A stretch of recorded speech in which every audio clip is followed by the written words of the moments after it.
अस्सलामुअलैकुम वरहमतुल्लाहि वबरकातुहू। मेरे प्यारे और अज़ीज़ दोस्तों, आज का वीडियो जो मैं आपके सामने पेश करने वाला हूँ, यकीनन ये बहुत ही इंतहाई अफसोसनाक बात है कि कुछ दिन पहले मैंने आपके सामने एक वीडियो पेश किया था जिसमें मैंने बताया था कि मेरठ की एक यूनिवर्सिटी के अंदर क्या हो रहा है कि वहाँ पर जो एक हिंदू गुंडू बाबा है, गुंडू टकला बाबा है, वो बैठ कर के डायरेक्टली मुसलमानों को धमकियाँ दे रहा था।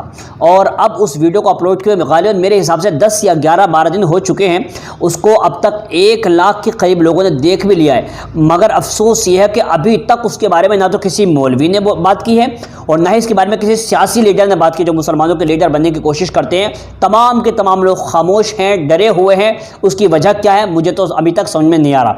मैं अब आपको दिखाऊंगा कि देखो वही वीडियो किसी भाई ने क्या किया, उससे ज़्यादा बड़ा शूट किया, यानी पूरा वीडियो तो नहीं है, अलबत्ता उसमें का जो पार्ट मैंने पहले दिखाया था आपको उससे कहीं ज़्यादा बड़ा पार्ट मिला है और उसके अंदर वो शैतान कुरान पाक के बारे में क्या क्या बक रहा है और क्या क्या गलाज़तें निकाल रहा है वो इंशाअल्लाह मैं आपको दिखाऊंगा।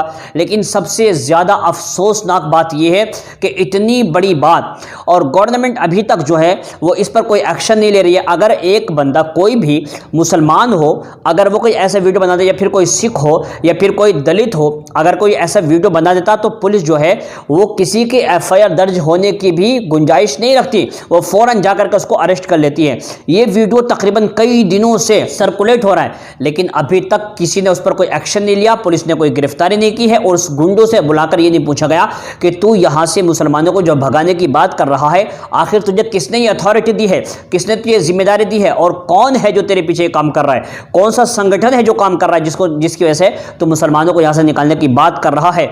मैं इंशाअल्लाह पूरा वीडियो आपको दिखाऊंगा, उसको देखें, उसमें वो क्या क्या बक रहा है। पहले ये वीडियो देखें, उसके बाद मैं बताऊंगा। देखिए कुरान के ताल्लुक से कैसे नाजेबा अल्फाज बक रहा है और ये अपनी बकवास कर रहा है। इसको आप जो है अपने कानों से समाअत करेंगे, उसके बाद फिर आपको इस बात का यकीन हो जाएगा कि वाकई ये कितना गलीज और कितना खबीस और कितना मरदूद आदमी है।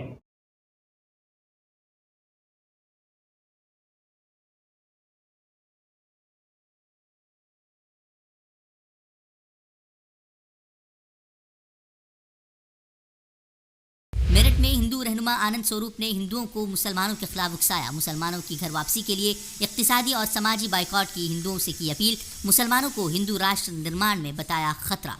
जो कुरान पढ़ लेता है वो हैवान हो जाता है, वो इंसान नहीं जाता है। जो शासक है, शास्त्र भी 3 तरह की सत्ताओं का जिक्र करता है। गुरु सत्ता, हमारा ये तर्क है, हमारा ये कहना है, यदि तुम मुझसे जुड़े रहना चाहते हो तो सबसे पहले तुमको कुरान छोड़ना होगा, तुमको नमाज छोड़ना होगा। आप ही ये शुरुआत करिए कि तुम मुसलमान हो तो सबसे पहले तुम कुरान छोड़ो, यदि मुझे संगत रखना है तो। आप कल देखिए, आप तय करिए कि मुझे किसी मुसलमान के दुकान से कोई सामान मैं नहीं खरीदूंगा, चलेगा। आप उनका आर्थिक बहिष्कार करिए, सामाजिक बहिष्कार करिए, राजनीतिक बहिष्कार करिए, सब इस्लाम छोड़ छोड़ के हिंदू धर्म में आएंगे।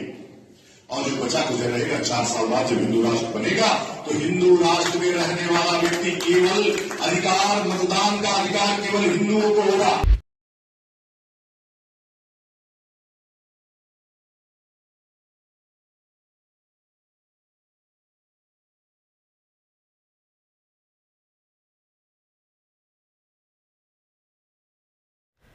हिंदू समाज के मजहबी रहनुमा महामंडलेश्वर आनंद स्वरूप गिरी महाराज ने एक बार फिर मुस्लिम समाज के खिलाफ मुतनाज़ा बयान दिया है।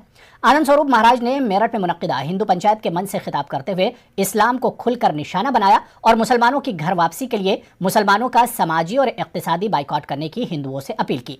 आनंद स्वरूप महाराज ने कहा कि मुसलमानों की मजहब तब्दीली के लिए हिंदुओं को मुसलमानों का इक्तिसादी बाइकॉट करने के साथ नमाज और कुरान छोड़ने के लिए भी दबाव बनाना चाहिए। एक घर में जब सैनिक रहेगा, घर में हथियार रखिए, तलवार रखिए, बंदूक रखिए, लाठी रखिए, डंडे रखिए। जब ये नहीं रखेंगे तो आपकी रक्षा करने कोई दिल्ली से आने वाला नहीं है मेरठ की। उनको चूंकि वो बिधर्मी है, उनको स्वधर्म में लाना है। स्वधर्म में मैं बार बार कहता हूं, मुसलमान भटका हुआ आत्मा है। जब उसके हाथों से कुरान हटा दी जाएगी, मस्जिदों में जाना वो बंद कर देगा।